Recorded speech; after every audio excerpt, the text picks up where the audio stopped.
someone from EMEA. Hi, Hannah. How are you? I'm great, thank you. How are you? Oh, I'm good, thank you. Are you as cold as I am? I am. Oh, I've got the fire on. When did England become cold again? I'm not ready to I let know. go of summer.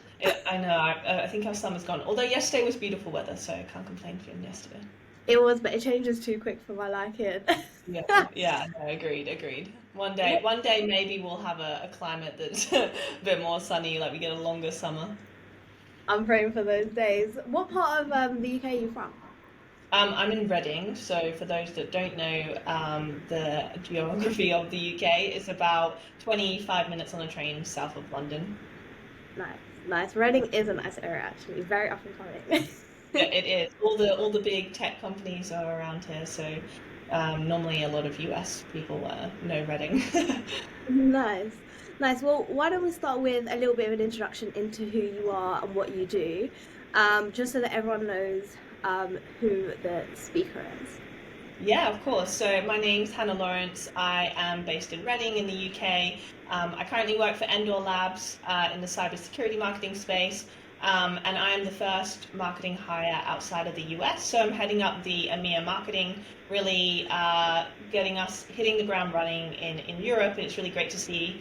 But yeah, starting from the ground up in Europe, so it's a really exciting role, and I'm loving my time here so far, but lots to do. I love that. I love that. And you're going to be speaking at the Cybersecurity Marketing Society. What's your topic? Yeah, so I'm talking about leaping across the pond, so very topical. I'm based here in EMEA, and I know it's really a challenge for a lot of US startups when it comes to making that big step and coming over to Europe. You know, it's very, very different in terms of how to market to Europe. So my session is all about, where do you start and, what are your first steps? So helping you not make the same mistakes that I have in the past and probably a lot of other people have, and hopefully giving you some takeaways as to where to start. This is honestly my favorite topic because this is something I've done in my past as well. But we'll get into that a little bit Yeah, later.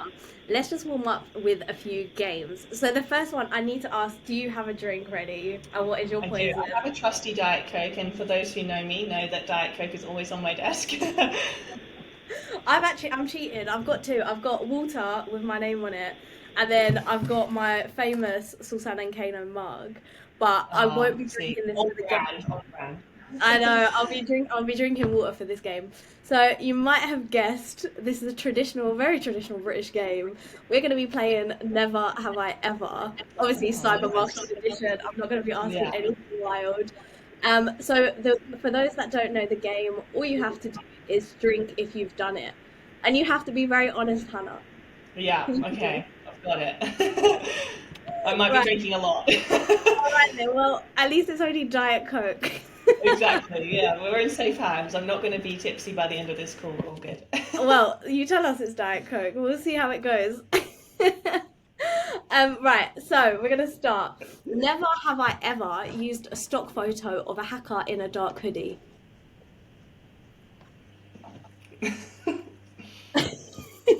Anyone that doesn't Guilty. drink on that is a liar, I'll tell you that much. Okay, never have I ever taken 15 different photos of my coffee next to my laptop to get the perfect thought leader LinkedIn post. I Hannah, mean, you if you must haven't, be you're not wait. I feel marketing. so cheesy when I do it. Never have I ever accidentally sent a test email with "Hi, first name" in brackets.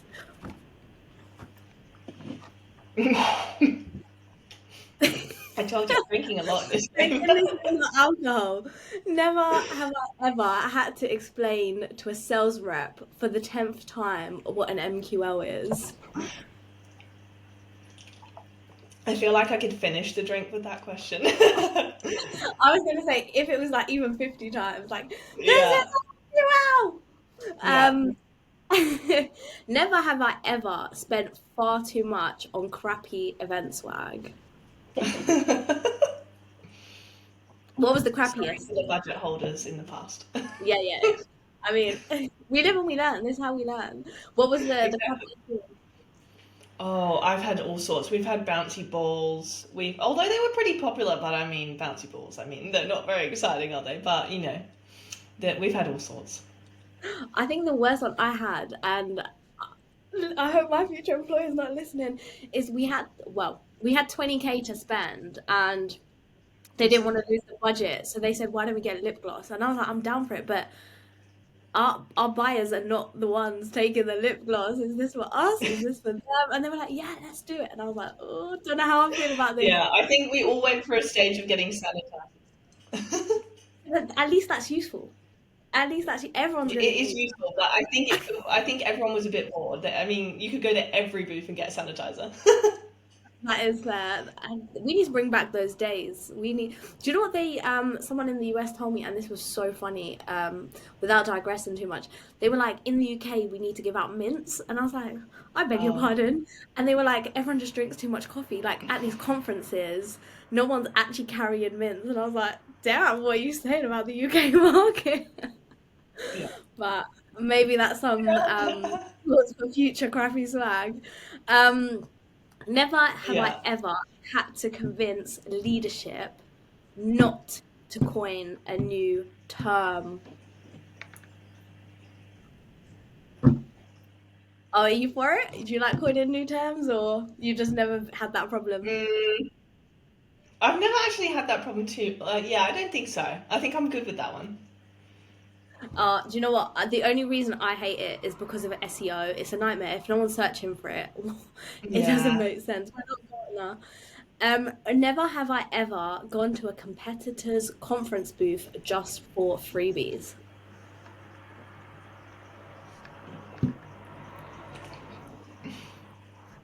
Now, I don't know if you've frozen, Hannah, but um, did you yeah, drink for that one?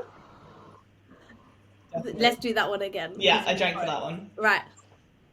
Never have I ever Oh, gone to a you're freezing on competitor's my conference side. booth. Ah, am I Oh, freezing are you now? there? Where have you gone?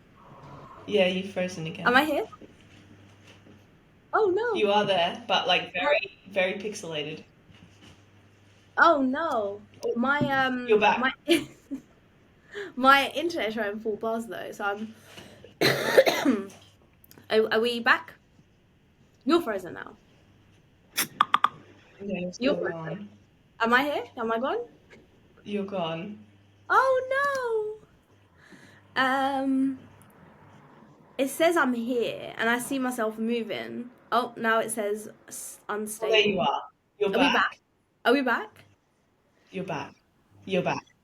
Yeah, we're Should back. I stop and start again? Are we back? No, I think you're right. Okay, cool. You're back. I don't know what happened there. So never have I ever gone to a competitor's booth to get freebies. What did you get? Definitely.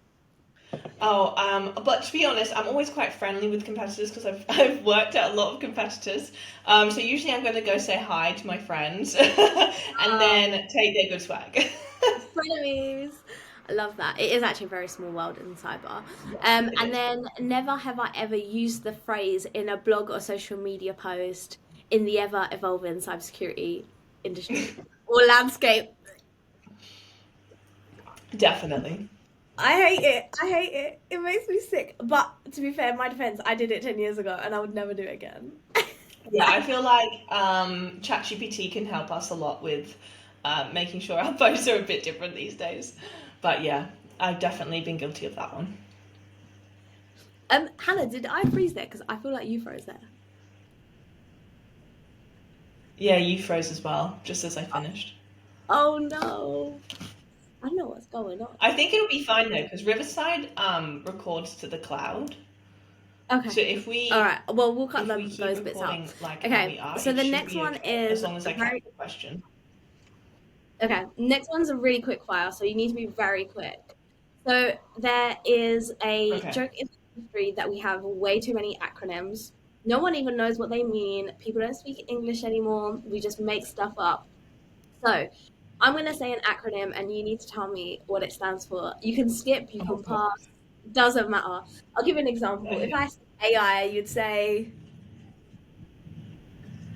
Oh no, you've gone again. If I say AI, you would say, artificial intelligence. there you go. There you go. So we're going to start easy and it'll get harder and harder as it goes on because I don't want to, Okay, yeah. So trip MFA. me out. So what did you say? Oh, MF, master service agreement. no, in cyber terms. Oh shit. Oh, I shouldn't swear. Sorry. What is the most annoying thing that they always let you do on your phone? What did you say? MSA? MFA. Oh, MFA. Multi-factor access or something like that. Close, multi-factor authentication. Next Oh, one, it's close. MSP. What was that one? MSP. MSP. Oh, master service. Oh, I know it. I'll skip it. It's gone to my head. SOC. SOC. Oh, I've heard that so many times I can't remember what it is. And this is Skip. the problem. The problem of our industry. EDR. EDR. I've never even heard of that one. Skip. ATP. ATP. I know they're a vendor, but that's definitely not the right thing. Skip. VPN. Oh, I know what it is, but I don't know what it stands for. Something. It's so hard. All right, the Skip. next one. The next one you have to get. I'm Oh really. god, this is gonna be embarrassing if I don't get No, it. no, no. GDPR. Um. Oh. Gee. Oh, everyone knows what it is. Everyone knows what, but no one knows what it is. Oh, I should know this one. I just did a GDPR project. Um. Yeah. Something data protection laws. Data protection regulations. So No, the next one is SIM. SIEM. I'm terrible at this. Skip. And then the last one is, I think, probably the hardest one. Oh god. So if you don't Okay, know we're it, saying that after all don't, these. don't feel bad because I don't think anyone will get this one. It's HA and then HA. I think they use it in the tech vendors. I know what it is, but I don't know what it stands for. All It's right. Well, high something. Skip. I'll come back to you with your results. The next one Oh, is another. terrible. That's okay. This is the whole point. This cybersecurity industry, way too many acronyms, way There too many, is. and we just need to say what we mean We and just move use the acronym because we know what we want to say, but we don't know the full. There you go. It's like GDPR. Exactly. um, We know we need to be compliant. there we go. So the next one is finish my sentence. So I'll say something, Okay. and I need you to really quickly just say whatever comes to your head. There's no Mhm. right or wrong. Feel free to be creative. You are a marketer. So the dark Okay. web is like ChatGPT. explaining cybersecurity to my family is like. Talking to a dog and expecting to get a response. Oh my god, my dog would probably respond, to be fair. If our marketing budget doubled tomorrow, the first thing I would do is please don't say buy lip Oh, gloss. no, just have the biggest, bougiest stand I could ever have and go crazy on the experience. Where would you which event would you take this stand to? Where would you invest? I mean, being in Europe, if I was thinking of the market here, it's in Germany. Oh, right.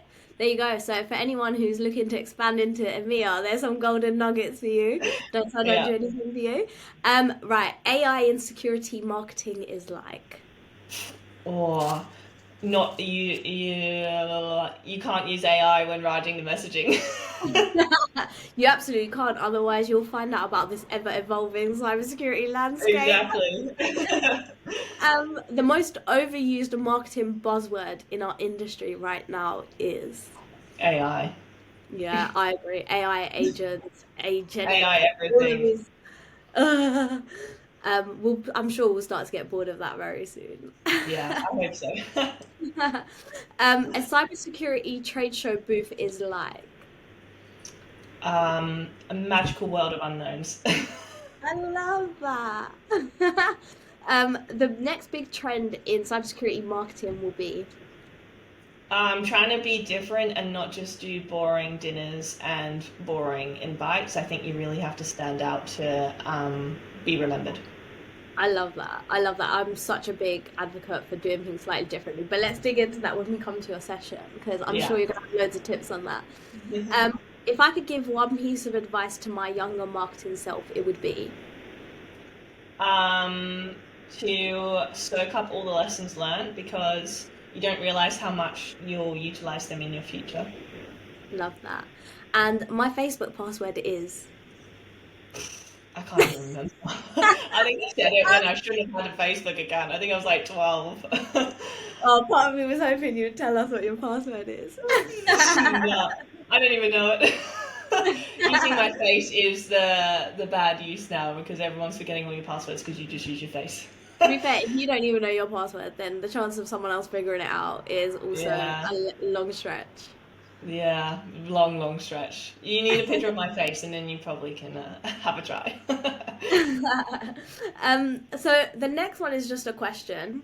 Feel free to be as creative as you like. But if you had to describe cybersecurity marketing in the name of a song or film, what would it be and why? Oh wow, that's a really hard question. I actually think I'm gonna go with something. Oh man, that's a real hard question. It is so hard, isn't it? Oh, you're gonna have to cut out a lot of thinking space here.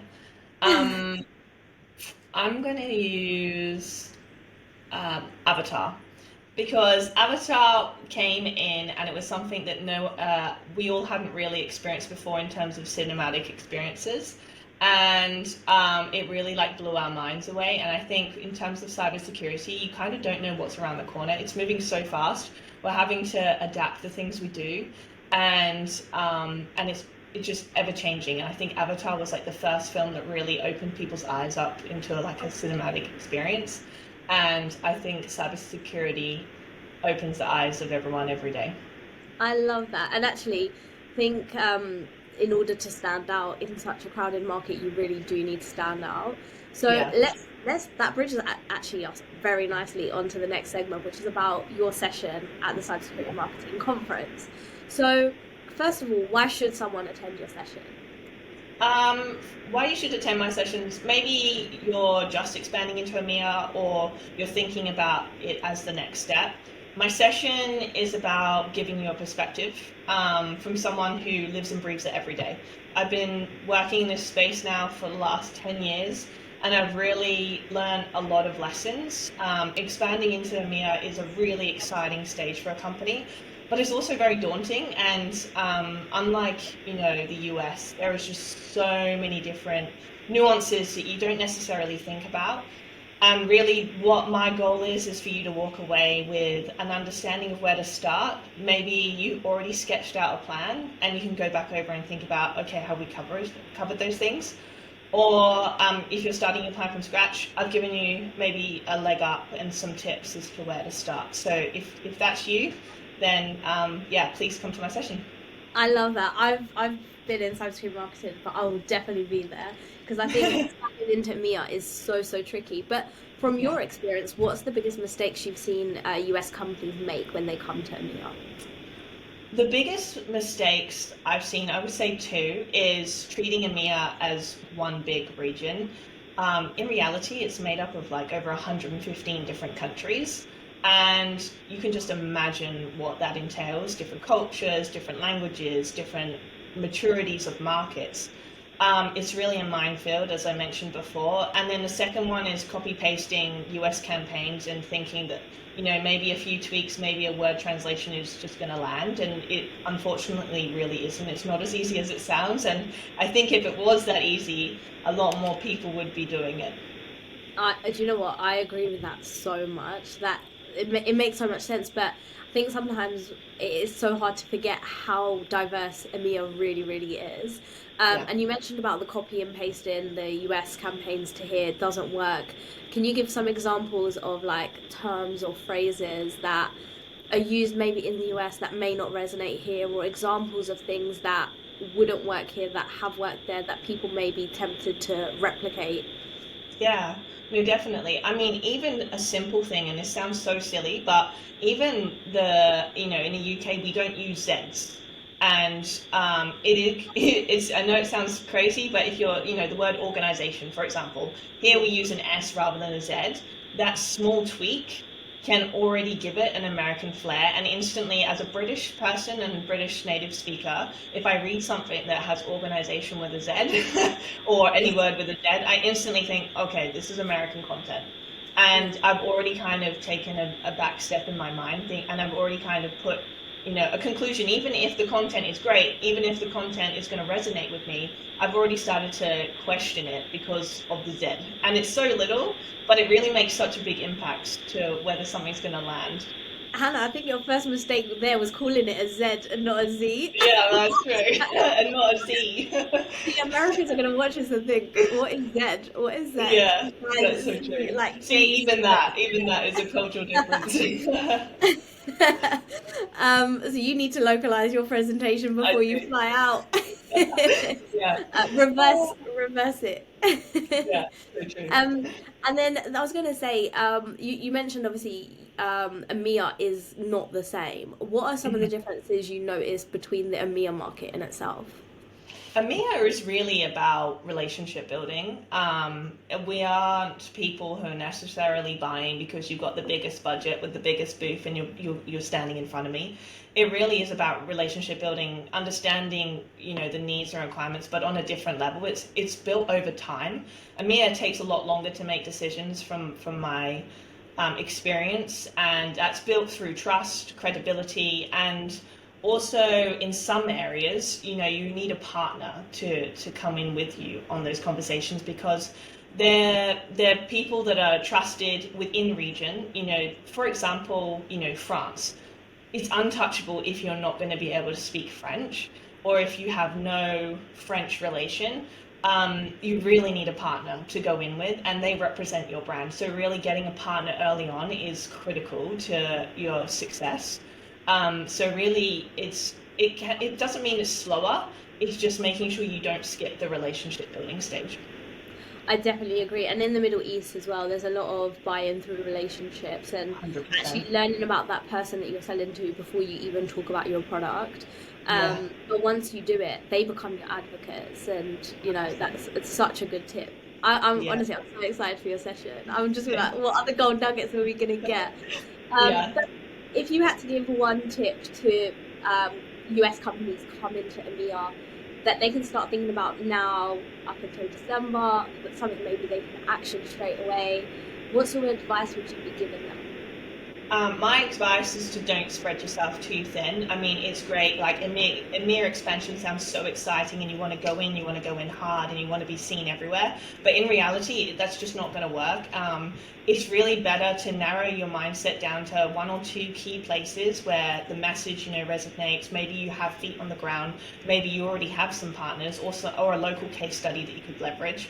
And you can really get a lot of lessons learned in the early stages from just having a small target area to go after, rather than trying to go big. And unfortunately, the results that you're striving for and the company wants aren't going to be seen.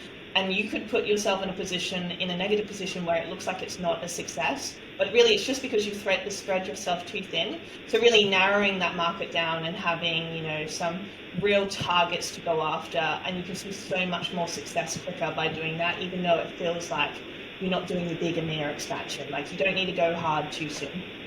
I love that, and even just pick a few countries that you want to target and start there. But I think that is such solid advice. Then go in EMEA expansion. Yeah. It's so much harder than it looks.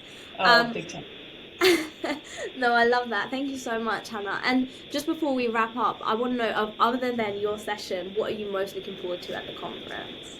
It's going to be my first time at Cyber Marketing Conference. I'm really excited to be there. I'm really excited to hear from other people's lessons and, experience. It's that you're never, too experienced. There is always something to learn. And I know the content looks amazing. I can't wait to hear from so many different people, and really also meet people outside of the sessions, get to know people. It's great. We're all going through the same challenges, and sometimes it's nice, as we joked about earlier, your family don't know anything about cybersecurity, even as much as you try and explain it. So to have people that going through the same experience is just a unique opportunity. So I'm really excited to be there. Oh no, that sounds great. I mean, I won't be there in person, but I'll be rooting for you, Hannah. I'm Shame. really I looking forward wish. to I wish. Because I'm around the corner from you. We can meet anytime. Sounds good to But me. for anyone that does bump into Hannah, make sure you say hi, make sure you connect, and make sure you reach out on LinkedIn as well. But for anyone looking to grow into EMEA, this is the session to be at. Thank you so much, Hannah, for everything, and good luck with the session. Thank you. It's great to speak.